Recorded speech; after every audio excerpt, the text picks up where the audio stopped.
We're going to turn from Seattle in the 90s to Washington, D.C. and today. President Trump's budget proposal for 2026 includes some proposed major cuts to federal programs supporting U.S. social services. It includes food benefits, education funding, and public health services. These proposed federal cuts come at the very same time as nonprofits are reporting record high amounts of money raised. What are they going to do with that money? New data from the Giving Institute's annual report shows that last year, philanthropists,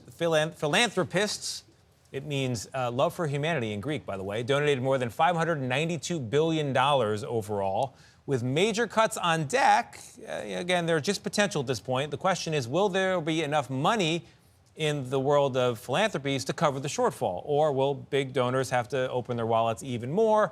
Or will somebody fall through the cracks? To break all this down and talk about the dynamics of American giving, we're joined by Meg George. She is the co-founder and president of George Philanthropy Group. Meg, thank you very much for being here.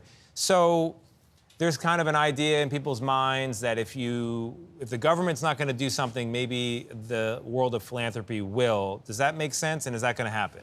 I think that's really a challenging question for us because, as you just noted, over $592 billion given away last year. But if you break it down, so much of this came from a relatively small group, and how much more can they do? At the end of the day, nonprofits are going to need the government to step up and be partners to philanthropists to make services work. And let's remember, nonprofits exist because there's a gap in what the government can or will do, or for-profit corporations. So there are people in this country relying on things, and we need money to fund them. So yeah, I think it's really optimistic that this much money was given away. It's 3.3% more than the year before.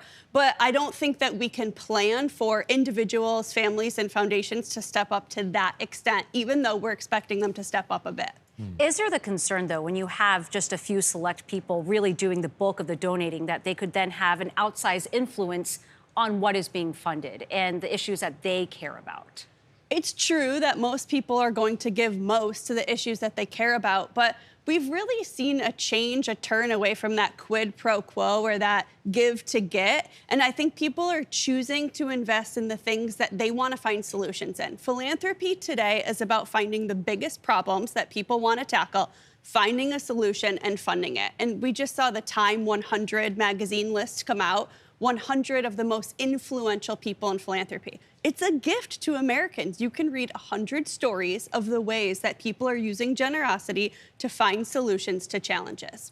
You know, there are people who argue that if you're a rich person and you want to make a gift to Americans, what you do is you write a check to the U.S. Treasury, call it taxes, call it a donation, then we all have a big democratic conversation about how to spend it, and that's how money gets doled out. What do you say to that?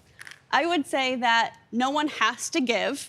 And people who are choosing to give based on the tax benefits are normal American people. That is a real motivator for giving. But in 2025, we're seeing that people are asking advisors like me a lot less about taxes and a lot more about the impact they can have. Everything today with donations is what kind of outcomes can I drive as opposed to how can this benefit me, which is why I like the list. It offers stories of people like Robert F. Smith or Mackenzie Scott who are going out there and saying, hey, there's a real problem here. I have money. I'm going to invest in it. And I'm not asking necessarily for control over it or anything other than to say, can we have some real solutions here that feel tangible, outcomes that I can see? All right, Meg George, thank you very much. Really appreciate your perspective on all this. Thanks.